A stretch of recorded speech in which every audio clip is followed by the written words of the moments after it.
Welcome, everyone. My name is Ramses Oudt. I work at Logseq as a community manager. I have been a long time user of different thinking tools, and I came to Logseq via Rome Research. I have been delivering a few sessions already about basically the principles of Logseq and of outliners more in general, because many principles that apply to Rome Research also apply to Logseq.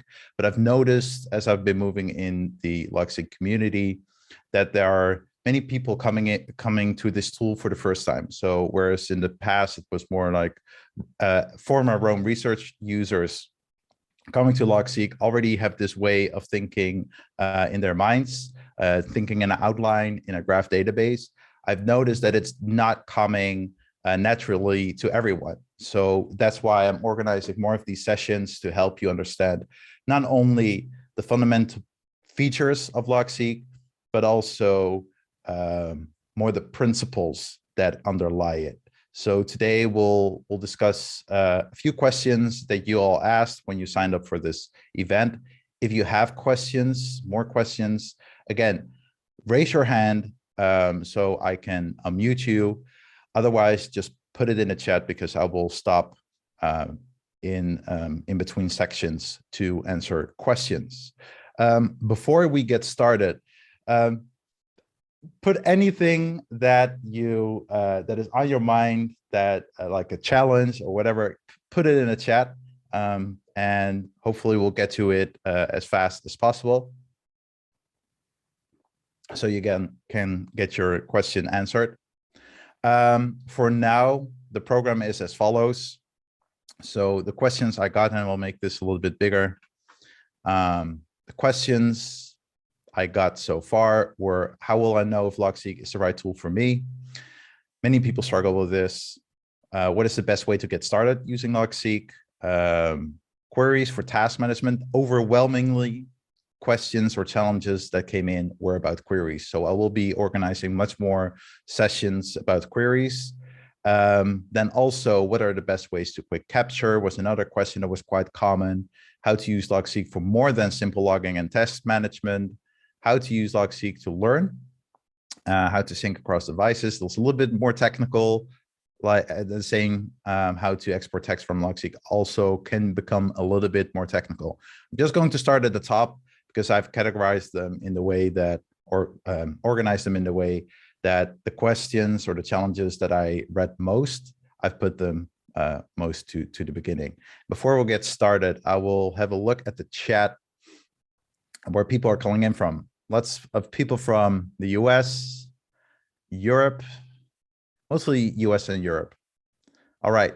And I see another challenge posted in the chat by Chad, moving beyond the interstitial journal and task management into something more like a Zettelkasten with a beefier permitted notes. I will not be able to dig into it all, but I will be posting resources you can check out. So again, a lot of the resources that I have created are about Rome Research, but many of the principles that are applicable to Rome Research, you can also apply to Logseq. So I will be posting a few of those resources as well. We have about an hour. I will stick around longer if there are more questions or discussions pop up. So the first question, and I get this a lot, is how will I know if Logseq is the right tool for me? It's very difficult. It really comes down to preference in the end. There are so many different note-taking tools. And in principle, most note-taking tools try to emulate pen and paper. So you have notes, folders, or just pages, and sometimes you can link them. Obviously, you can always search your notes. But in essence, most note-taking tools are based on the principle of files and folders. So the first question you really need to ask yourself is, what is your use case? So are you just writing fleeting notes? Are you working in a company where you have many meetings? That is a perfect use case for an outliner tool like Logseq. If you need to have times or date stamped and time stamped notes, and you don't want to think about where you put everything, then absolutely Logseq could be a very good candidate. If you're more of a writer, if you write longer documents, Logseq can still work for part of your workflow, but it's really an outliner. And I've given a talk about this beginning of this year, and I will link to it a little bit later. But that is the core principle of Logseq. It's an outliner. There are some ways to do long form writing, but it's still, every paragraph is basically a bullet point. So you really need to keep that in mind. So that is basically the second question. Do you like to write in outlines? Because outlines are very easy, low friction, don't like throw away notes. You don't really need to think about organization as you write them. But do you actually like writing in notes? Many people just like to write in paragraphs, because if they start to write in an outline, it can be like a little bit of lossy information, because as you tend to write in shorter bullets, maybe you notice that you are not as complete in writing, and you tend to write more comprehensive notes when you just write in paragraphs. That can be the case. This differs for everyone. And then finally is, do you like to organize your notes? Because many people, when they come to Logseq, they are really concerned about finding back their notes. Many people, they are used to notes that are in folders. There's some kind of hierarchy. And Logseq at first sight doesn't seem to have that. It does have that, but it's not necessary to use the tool. You don't need to really think about hierarchy. As long as you link to pages and you can link to individual blocks, you know how to do that, and you know how to navigate those links, then you should be good using Logseq. If you don't feel comfortable with that, and I really believe you should first push through that uncomfortable feeling, but still, if it doesn't click for you, you should look at another tool. Maybe Evernote is just better for you, or a little bit more modern tool, Obsidian. So many people coming to Logseq struggling with like something undefinable that they cannot put into words what it is that bothers them about Logseq. And then they ask, how do I know if Logseq is the right tool for me? These are the most basic questions. So what is your use case? Do you like to write in the outline? And do you really feel uncomfortable when you have a sense, the sense doesn't have to be true, but the sense that your notes will be disorganized? So that is the first question. I wonder if you have any additional questions you would ask to determine if Logseq is the right tool. I would love to hear it, and you can put it in the chat or just raise your hand and speak up. Let me check the chat for now. Bobby, your use case, I read it, very interesting. Building a graph for language learners to acquire a language. I am actually learning Italian myself, and I also talk about language acquisition versus language learning. So I will definitely be talking about that more in the future. Outside of the scope for this session, although I will get to it, how to use Logseq to learn. So I will touch on it. Jean-Pierre, question, can multiple users have one and the same graph? Yes, it's a little bit complicated. We within Logseq, we use a graph with 9 people, and we use GitHub to sync, and we don't use GitHub using the built-in GitHub. I actually use the GitHub desktop. So we are working on a sync version, which makes that possible. It's really, really high on our list to make real-time collaboration a reality. And then it will be way easier. Depending on how fast we can ship it, I'm going to write some documentation, some tutorials about how you can actually use GitHub, some conventions, some best practices when you work with several people in the same graph. For now, I just recommend GitHub, but please let me know if you want to know more about that.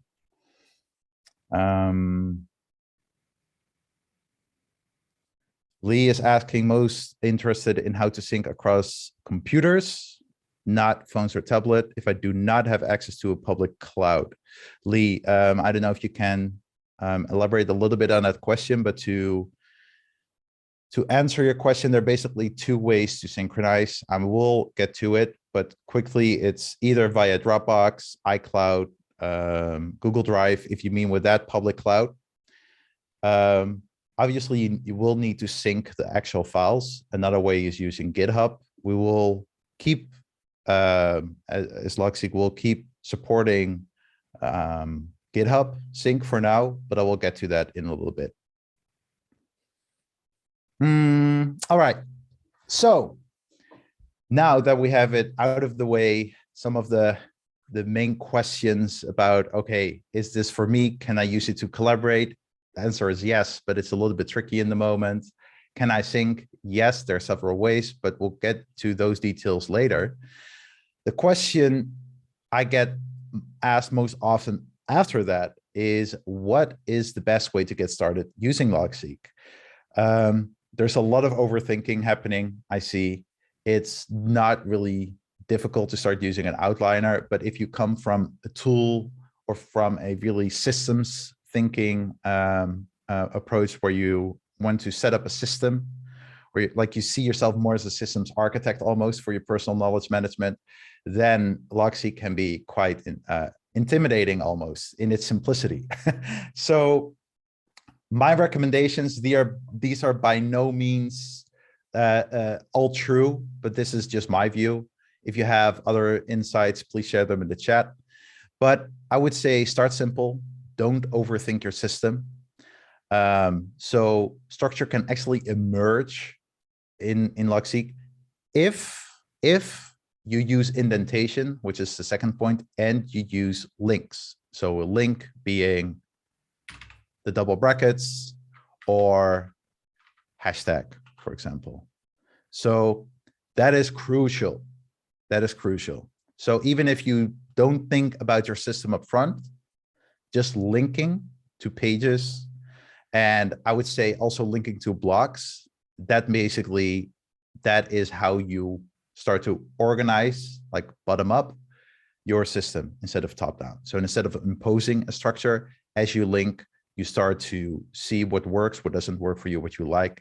But by linking, your notes will always be accessible. That is basically the way this works. Logseq is an outliner, so use it as an outliner. If you are a fan of writing just long form, linear text, great, use Obsidian. That's my simple answer. Use a tool like Obsidian. I still recommend you try out Logseq to try out part of your workflow, especially as you're a writer. Just try out Logseq as a simple outliner. And then later, as you start to dig a little bit deeper into, for example, block references, you'll start to see the power of building new outlines based on the notes that you already took, which is super easy using Logseq. So use indentation. Then don't overthink, again, your system. If you have to think about where you have to put your notes, just use the journals page. Just use every day's journal page. Think about linking your notes, linking to people, linking to, I don't know, hashtag meeting.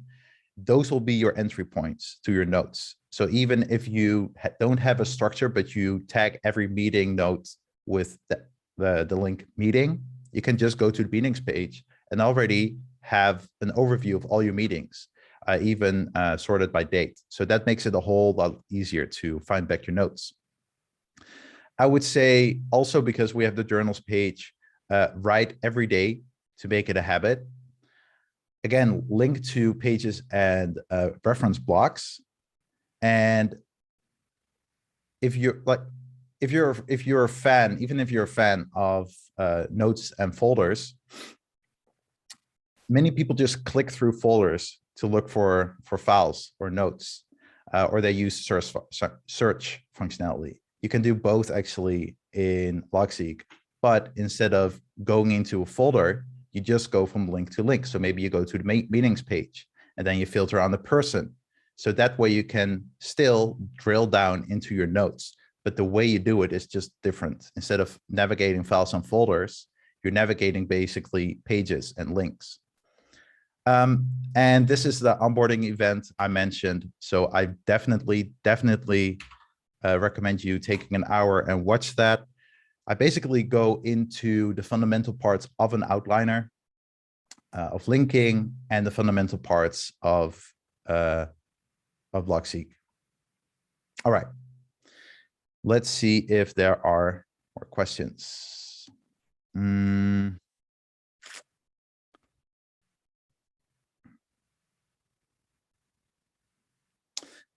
Oh, it's interesting that Kara says in her experience, Logseq also works for long form writing. I must be honest, I use Obsidian for long form writing because the amount of cleanup I have to do to get the text out of Logseq, I can automate it. I can just open it in some other kind of markdown editor and then filter out all the bullet points. But that's just another step. But that's me personally. I like to outline in Logseq, keep it open, just a part of my screen, and then have the document open in Obsidian. And I can still open my Obsidian files within Logseq. So that is really cool. Now we're getting into the nitty-gritty details, and I'm going to use quite a bit of time depending on how many additional questions come. But most questions I get are about two topics: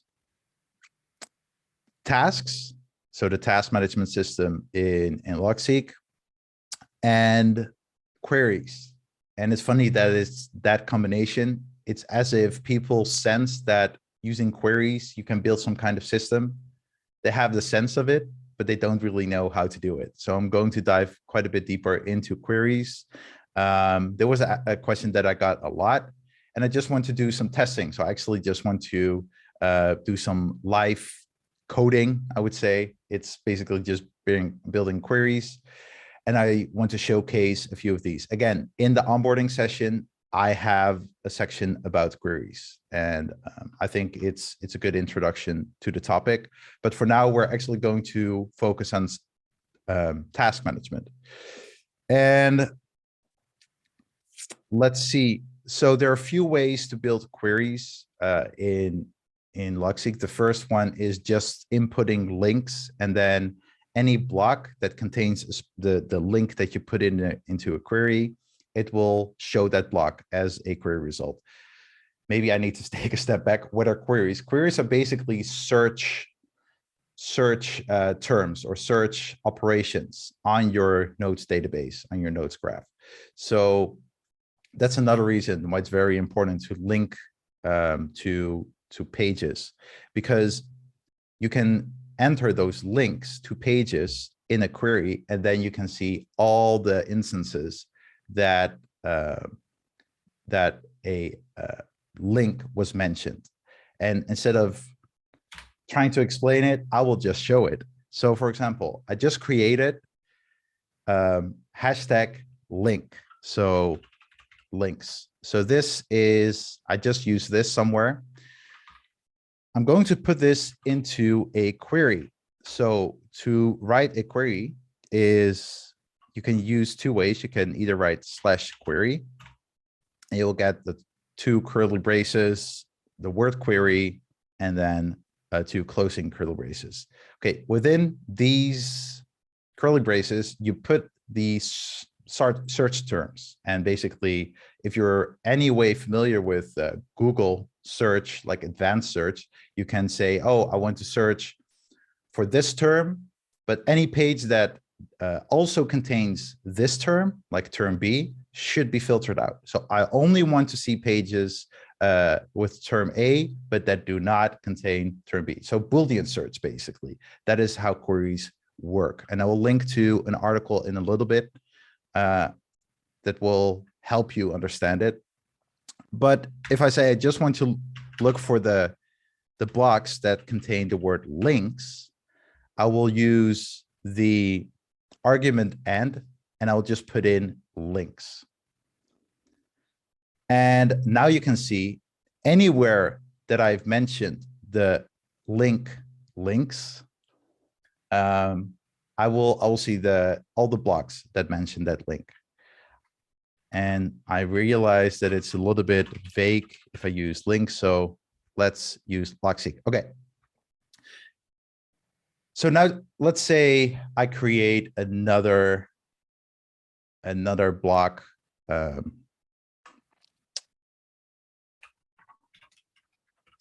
that contains the link Logseq. And you will see it appears here. All right. So this is the basic, most basic query that you can think of.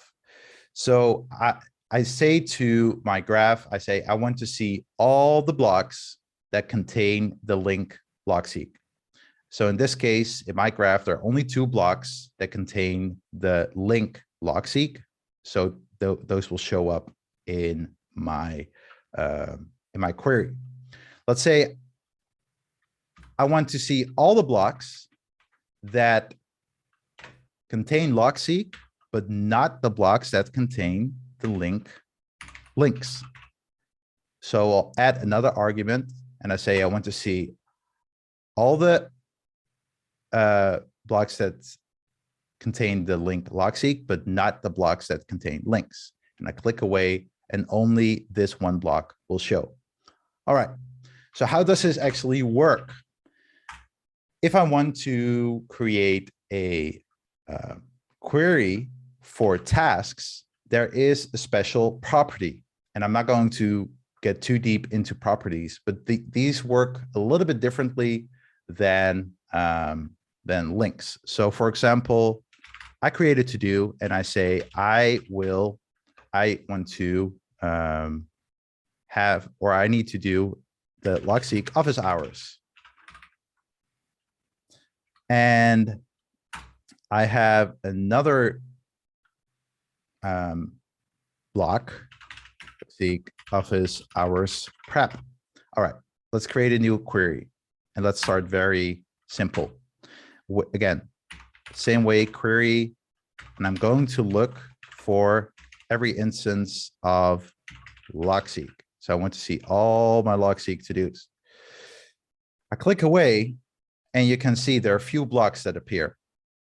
So I only want to see the to-dos that have to do with Logseq, not any block, not just any block that contains the word Logseq. So how do I refine it? I use a property. So in Logseq, to-dos are actually a property. So how do I filter in all the to-dos? I put in the property to-do, and I want to see all the properties to-do that have a status to-do. All right, I click away, and ta-da, you see that only the blocks that contain the word Logseq and are a to-do are included. So I have a few more examples. So let me go to January 4th. These are actually all of the ways or all the filters in a query. You can say and, you can say or. I want to see all the blocks that contain these links, but do not contain those links. You can use even between. So I could say, I want to see all the to-dos from about Logseq on the journals pages between these dates. So that's another way. Again, I go into this in the onboarding session. And then there's also this property called priority. So I can even filter not just on a to-do, but I can also filter on property. And in this case, this property is the priority A. I can change it to B. So I just hit /B. And as you can see, it disappears from the query. So it's basically a saved search. It will look continuously for all the blocks that meet a certain condition. I know this can be a little bit fuzzy. I hope I did my best to make it as clear as possible. So these are the most basic building blocks for building basically workflows using queries. What would it look like? Okay. So if I have tasks, tasks, and I have a to-do that is priority A, prepare Logseq, office hours. Then I have a to-do that is priority B, host of Logseq, office hours. And then I also have a to-do, which I will be doing is research. Research office hours. Okay. So again, I'm going to create a new query, and we're going to start with just fetching all the to-dos. So I want to see and all the to-dos of the type to-do. And as you can see here, there are several, and I want to drill a little bit down. So I want to say, okay, I want to see all these tasks ordered by priority. So how will I do that? I will create a new bullet, and that says A priorities, and then also have B priorities. Going to create a new query here. I'm going to look for all the to-dos that have another property, priority A. I click away, and I only see the to-dos that have priority A.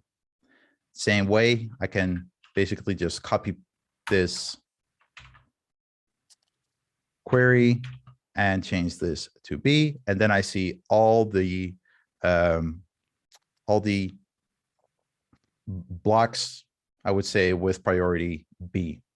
I can also say tasks in progress. That way, I again use the to-do property, but then I look for the to-dos that have the status doing. I click away, they're none. But look what happens when I click on the to-do here on the right-hand side. I click and it says change from to-do to doing. So I can click on the word to-do and it will change to doing. And in that case, suddenly one block has the property to do in the status doing, and it appears in the query. The way you can use this, the simplest way is to just have a page called tasks or whatever you want to name it, and write queries using the to-do property, and then some kind of other some other tag that you want to use. So maybe you're working on a project and you want to have a project page with somewhere on that page all the to-dos that you ever wrote about that project. You can use basically the property to do, and then whenever you use the to do and then also put in the link to that project, you can add that as basically a search argument. That way you will have more or less like an inbox. So you have a single pane of glass to all your tasks, no matter where they are in your graph, to that task. So it's basically a safe search.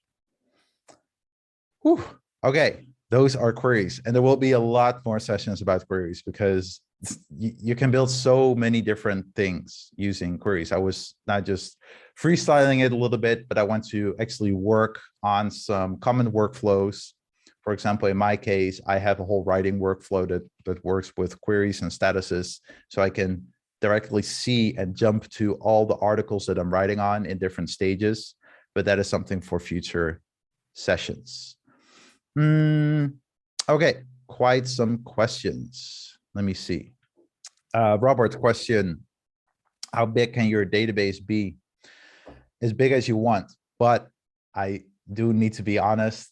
There has been some performance tests. Alexander Rink has been testing different tools, and it looks like if you have very heavily linked pages, Logseq starts to choke before 10,000 pages. So those are individual pages with a lot of text and a lot of links. I would say it can easily handle 5,000 pages, but somewhere between 5,000 and 10,000 pages, like Logseq will choke just on the amount of links, of queries. It depends on many factors. We are working on a new design. So basically taking a little bit of a Obsidian approach. So Obsidian has the markdown file, but then it has also a lot of metadata about those markdown files. So the individual blocks, for example.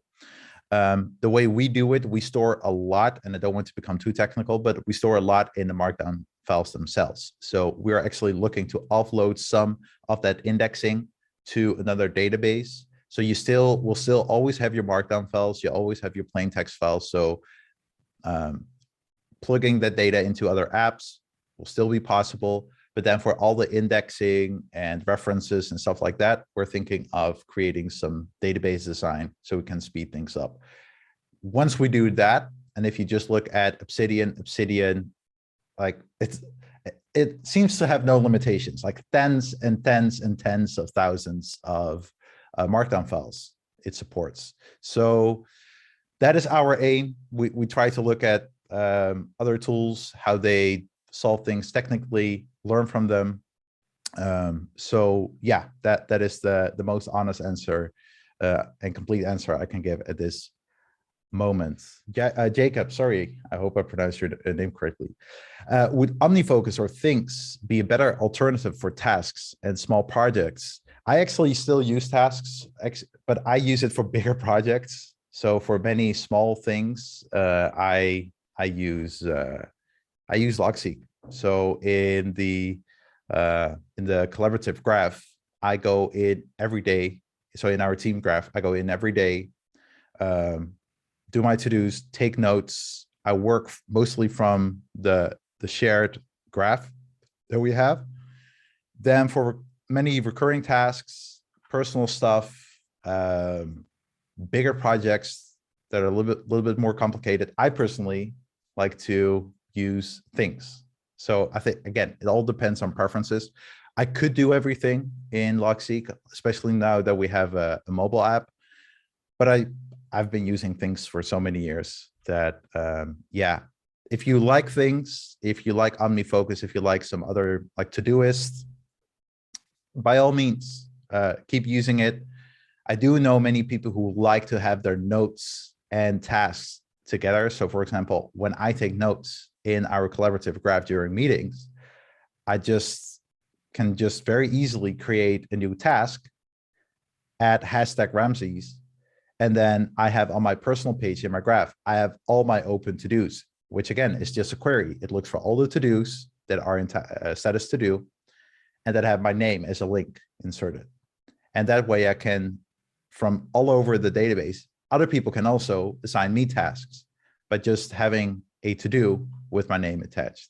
So that sense, it is very valuable to have your notes and your tasks together. But for example, I'm now doing text returns. I'm not using Logseq for my text returns because it's all based on spreadsheets. So I just use Things for all the individual steps. So, and I have a template for it. So it's just a quarterly recurring template, appears at some day on my today page and Things, and then I have all the steps in there. So it's really a preference, but again, look at your use cases.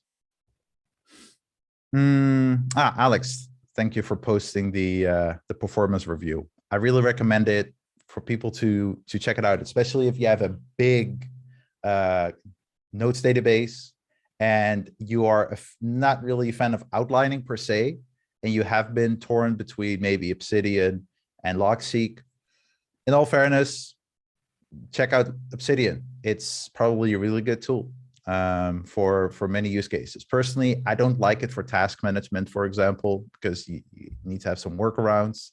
So there are definitely many areas where Logseq has is stronger. Pedro, where can I find an article explaining Logseq query syntax? It's in I don't know if somebody has already linked to it. It's docs.logseq.com.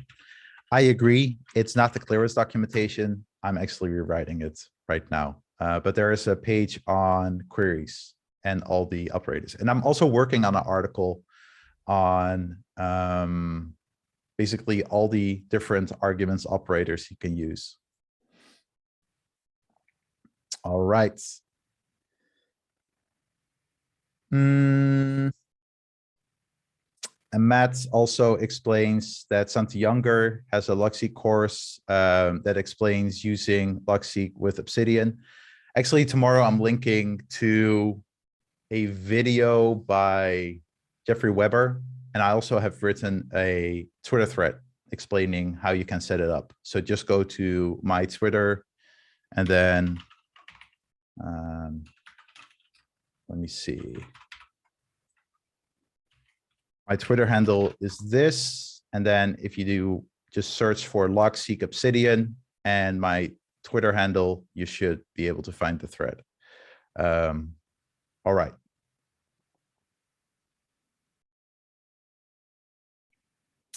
Oh, and Agustin asks, when I go to today's page, there's a section called scheduled and deadline, which lists the tasks scheduled for today. Yes, but if I go to tomorrow, that section doesn't appear. So I can see today what to do tomorrow. Is there a way to fix that? Simple answer, no. There are some ways to change the advanced queries. Yeah, I need to park this question for now because it's quite intense to change this. So can you check what's coming up? Let me think. You could use a query, like you could use a between operator. So again, go to the Logseq documentation. You could say between today and like today and tomorrow. You could put in as for the query. Again, it's a workaround, but that would basically be the answer. Let's continue with what's left. Now on to a little bit simpler things. So what are the best ways to quick capture? I would say the mobile app. The mobile app you can just download the APK and sideload it on your Android device.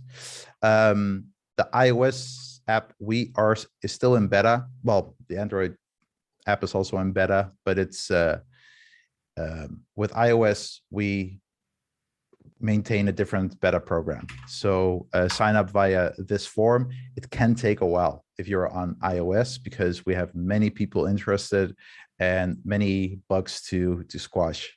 So that is the simplest way.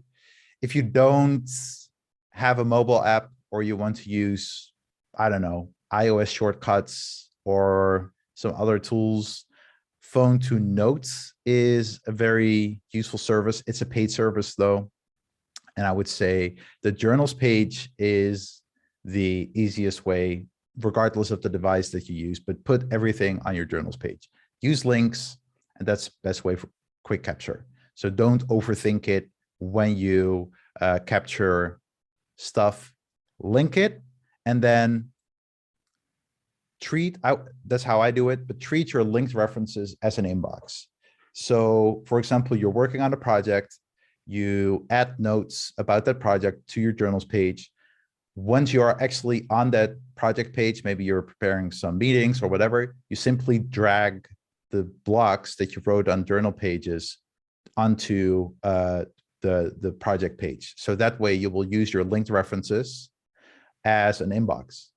You can also leave it just on your daily notes page or journals page and use the linked references to see all your notes. Personally, I like that less because I use the linked references as an inbox and then I drag them onto the project page and then I can place them wherever I want. So I can give some structure to that project page. For example, I can have all the notes in one area. I can just click into that bullet and only see the meeting notes. Alternatively, I can create a query that looks for all the meeting notes for that specific project. I sometimes do that, but the caveat is you will have more queries, and the more queries you have, the bigger your graph becomes, the slower it will become. So if you go to a projects page that's very long and that has many queries, loading that one page can take several seconds. So that is a consideration to make. Personally, I just like dragging the blocks onto the page. So yeah.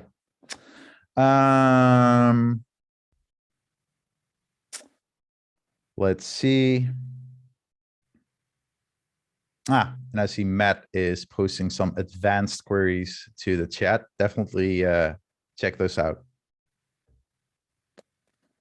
Like, advanced queries are the pinnacle, I would say, of queries. I want to create a whole session or maybe even curriculum to learn those. But let's continue with the question, how to use Logseq for more than simple logging and task management. So there are many things you can do with a tool like Logseq, just like any notes tool. It depends on your use case. So what are you using it for? Are you writing a novel? Do you want to just keep meeting notes? Do you want to create project notes? Do you want to actually do entire research projects in it? It really depends on your wanted outcome, on your use case. So I'm not going to give a whole session about how to define workflows. I would say, and this is way simplified, but I think the 3 S's. So asking yourself, what does success look like? So what is the wanted outcome? Just visualize it. Then what are the steps that you can identify? So you start brainstorming it.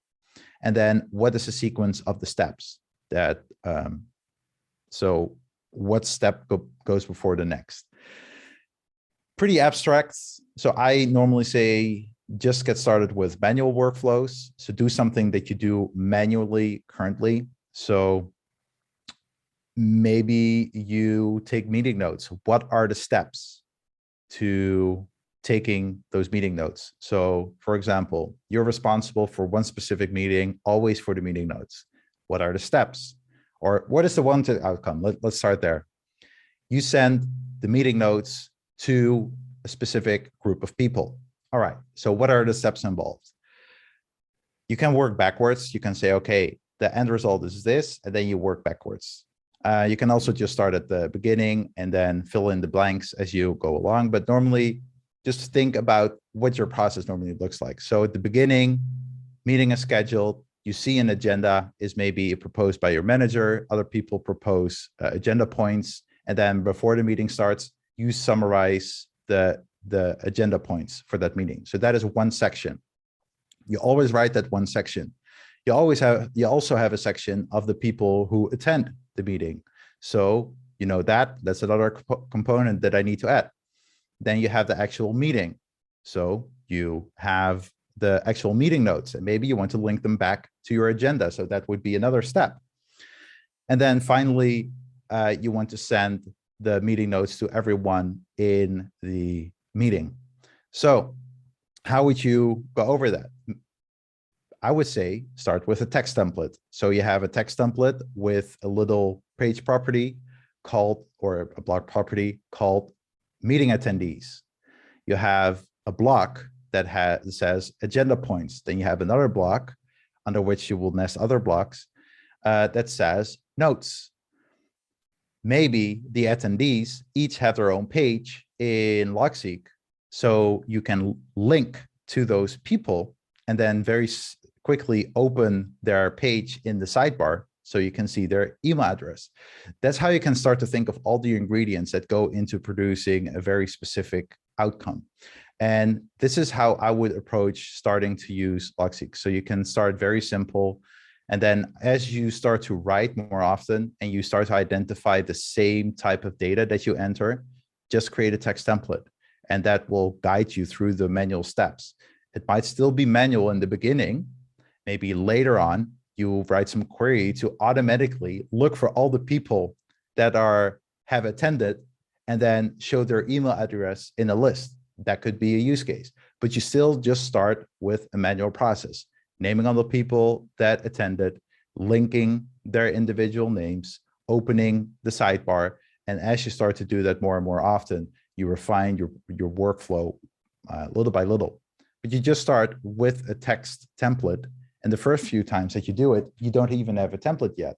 You just write your notes for that meeting. And then you start, as you do that more often, you start to discover, hey, this data I always have here, this is taking way too much time. So I need to find a way to make that quicker. There are many ways to approach that. So basically you go and look to reduce friction by automating parts or part of the step. And the easiest way to get started is just to think of the first physical step you can take. So that is very getting things done philosophy. So instead of thinking way ahead of all the possible steps, maybe just get started with the first physical step. And the first physical step, starting to use Logseq for other things than just simple logging. And in this case, the examples meeting notes, you just write meeting notes on your journals page. And then the more often you do it, the more you start to get into with what is essential, what is superfluous, et cetera, et cetera. All right. How are we with the time? About 10 minutes left. I'm going to run through the final ones and then open up for final questions. So how to use Logseq to learn? I would say use some kind of Zettelkasten approach and use flashcards. In the documentation, there is an article on cards. Look it up. I like to combine these two, so the Zettelkasten approach with revisiting notes. And I can show that in my personal graph. So I go to flashcards, and as you can see here, I have a note, an evergreen note, and I'm not going to get too deep into this, but this is basically a statement. So this is my conclusion after thinking through some things. So, and I will show you in a bit what those things are. So the statement is knowledge workers should make journaling a core activity in their day, reserving time to write between contexts. I can click show answers, and then I see the whole context. So I can see all the blocks that are nested underneath. So I use these, like these flashcards, to revisit my Zettelkasten entries. So I can now just add new notes directly from the flashcard. So that is a very valuable feature of Logseq, having the flashcards and being able to directly edit them.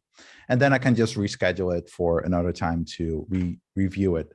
So that is one way you can use it. Let me share a link to a session that I did. Again, it's about, let's see. It is a session about Rome research, but the principles apply the same. So let me see.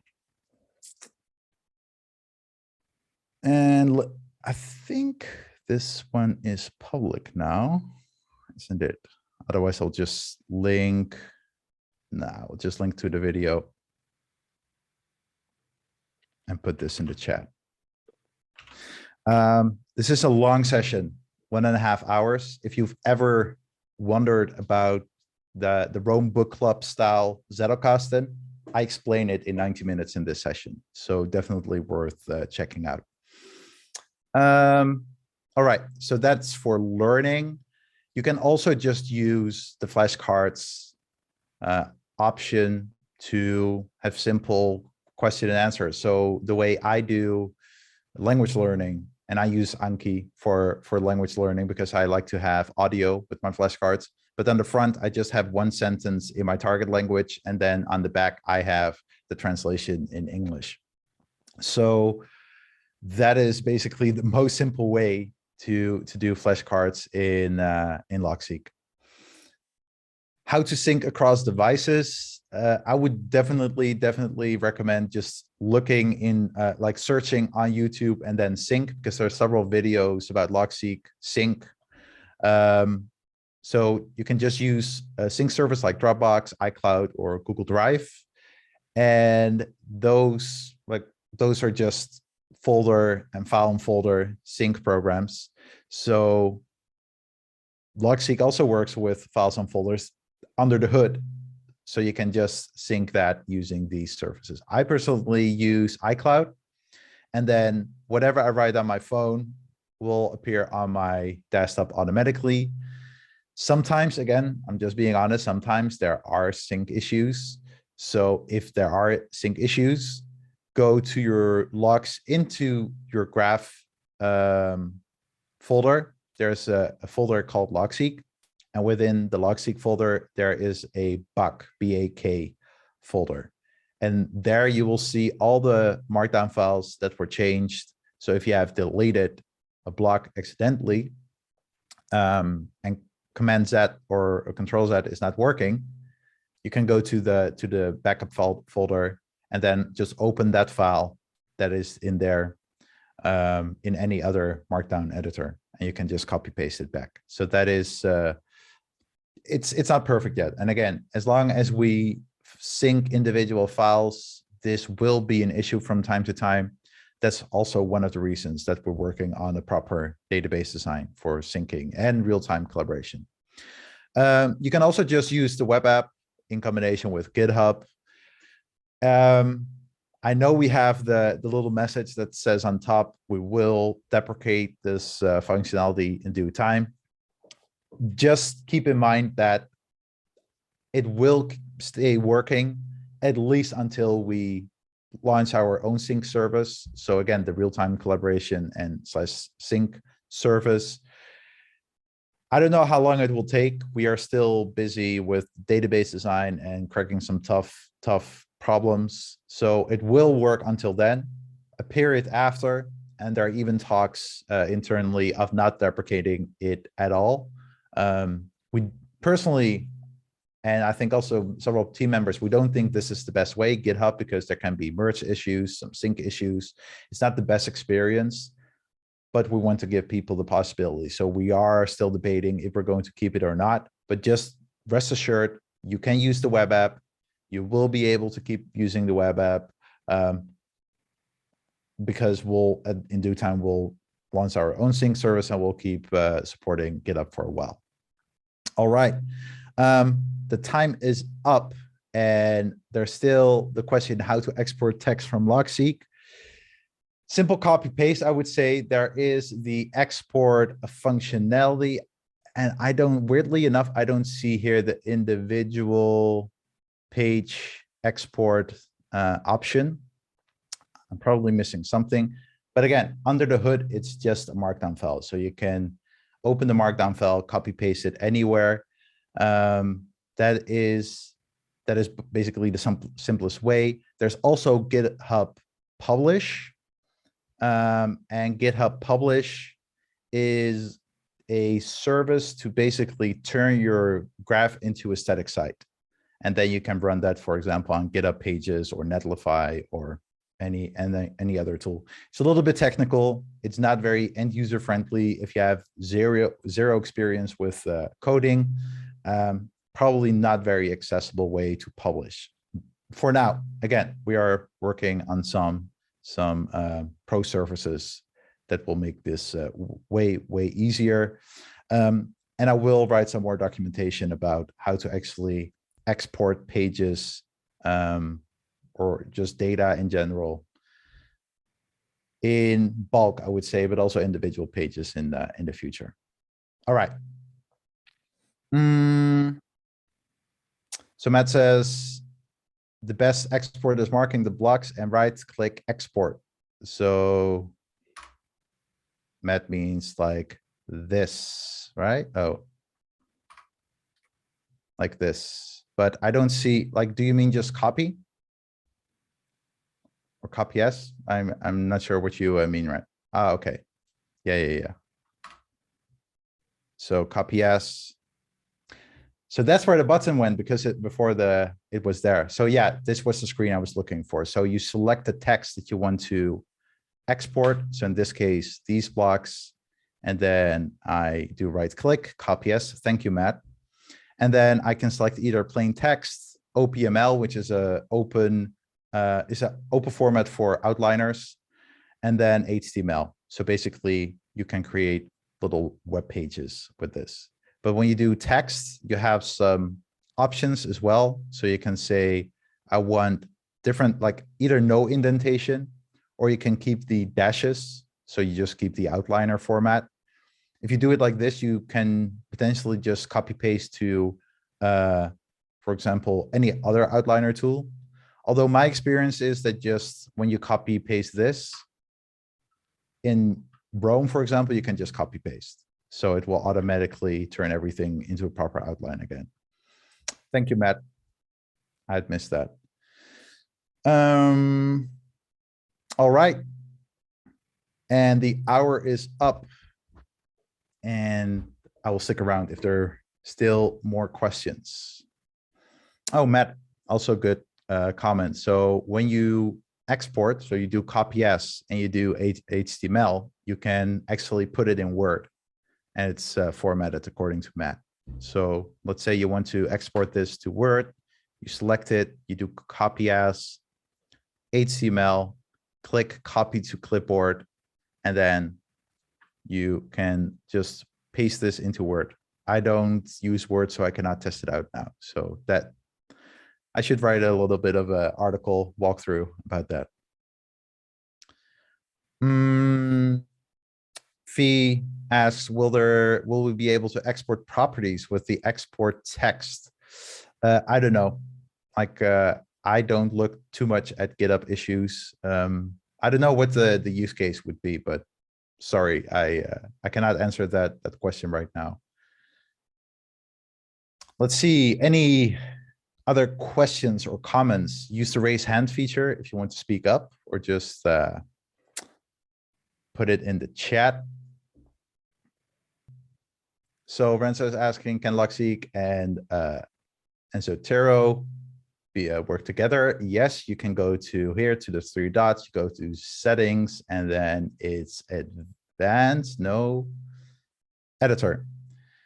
Under editor, you can set up your Zotero.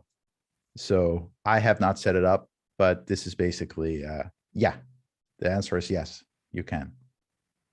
So Fee is asked, okay, will it be possible to export properties when you select and then export? So, and then he specified properties act as tags for queries, so they should be exported in his or her view. And I'm not sure if I agree, because the export functionality is basically to clean up a lot of the metadata, the formatting to be used, just to be copy pasted into other tools. So like almost no other tool has properties, can use properties. So yeah, maybe it will be an option to keep it in. I don't know. Like I don't make the decision for the developers, but if you need that information, why not just copy paste the actual markdown file, just open it in another editor and the metadata will be there. So you can still basically export it. Maybe you want to have some cleanups, that would be fair enough, that you still want to retain the page metadata, but want to clean up the rest. But the goal of the export or the copy as functionality is to clean up the formatting so that you can easily use it in other tools. So that's probably the case why it's not in there yet. Anil, what is the best use case for block embeds? I touched on this in the onboarding session. My quick answer would be, if you want to only show one block and you don't need to be able to directly edit the block, just use a block reference. If you want to show the block and all of its children, and then also block embeds make it possible to directly edit the block, use a block embed. So whereas in Rome, you have maybe a block reference, you can right click the block reference and then say, copy all the children as references. Logseq doesn't have that. Instead, we have embed. So if you just want to show one block, you use block reference. If you want to see show a block and all of its children, then you use a block embed. That is the short answer. Matt, will you provide interoperability of block references with Obsidian? I would say not coming from our team. I know there is like a community manager, Giuffoni on Twitter. Giuffoni, he's an engineer at Google, I think. He's actually thinking of building something like that. He calls it a bridge or a block reference bridge. So he's working on some kind of way to retrieve the contents of block references when you open a Logseq file in Obsidian. Again, it will not come from us because we have way other priorities to get sorted out first. And this is typically something that could potentially be solved using a plugin.